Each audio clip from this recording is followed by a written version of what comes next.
Harta kekayaan Sri Wahyuningsih X, Direktur SD Kemendikbud jadi tersangka korupsi laptop Chromebook. Kejaksaan Agung, Kejagung, menetapkan mantan Direktur Sekolah Dasar pada Direktorat Jenderal Pendidikan Anak Usia Dini, Pendidikan Dasar, dan Pendidikan Menengah Kementerian Pendidikan, Kebudayaan, Riset, dan Teknologi, Kemendikbudristek, Sri Wahyuningsih, sebagai tersangka kasus dugaan tindak pidana korupsi pengadaan 1,2 juta unit laptop Chromebook. Proyek pengadaan yang berlangsung pada periode 2019 hingga 2022 ini diduga merugikan negara hingga 1,98 triliun rupiah. Penetapan tersangka terhadap Sri Wahyuningsih diumumkan pada Selasa, 15 Juli 2025. Ia diduga bersekongkol dengan 3 tersangka lain, yaitu ex-direktur SMP Kemendikbudristek Mulyasyah, mantan staf khusus Mendikbudristek bidang pemerintahan era Nadiem Makarim Juristan, dan konsultan perorangan rancangan perbaikan infrastruktur teknologi manajemen sumber daya sekolah pada Kemendikbudristek Ibrahim Arif. Sri Wahyuningsih, yang berperan sebagai kuasa pengguna anggaran, KPA, pada Direktorat SD tahun anggaran 2020 hingga 2021, diduga terlibat aktif sejak sebelum pengadaan laptop dimulai.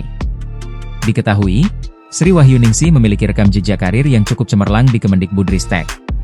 Ia menjabat sebagai Direktur SD, Dirjen PAUD, Pendidikan Dasar, dan Pendidikan Menengah Kemendikbudristek sejak Juni 2020 hingga 2022. Setelah itu, pada Juni 2022, ia dilantik oleh ex-Mendikbudristek Nadiem Makarim sebagai Kepala Balai Besar Penjaminan Mutu Pendidikan Provinsi Jawa Barat. Ia juga pernah menjabat sebagai Kepala Subdirektorat Program dan Evaluasi di Direktorat Pembinaan Sekolah Dasar Kemendikbudristek. Berdasarkan Laporan Harta Kekayaan Penyelenggara Negara, LHKPN, Komisi Pemberantasan Korupsi, KPK, yang terakhir dilaporkan pada 14 Maret 2024 untuk periodik 2023, Sri Wahyuningsih tercatat memiliki total harta kekayaan sebesar 16 miliar rupiah. Mayoritas hartanya berasal dari tanah dan bangunan senilai 14,7 miliar rupiah yang tersebar di Tangerang Selatan, Depok, dan Bandar Lampung.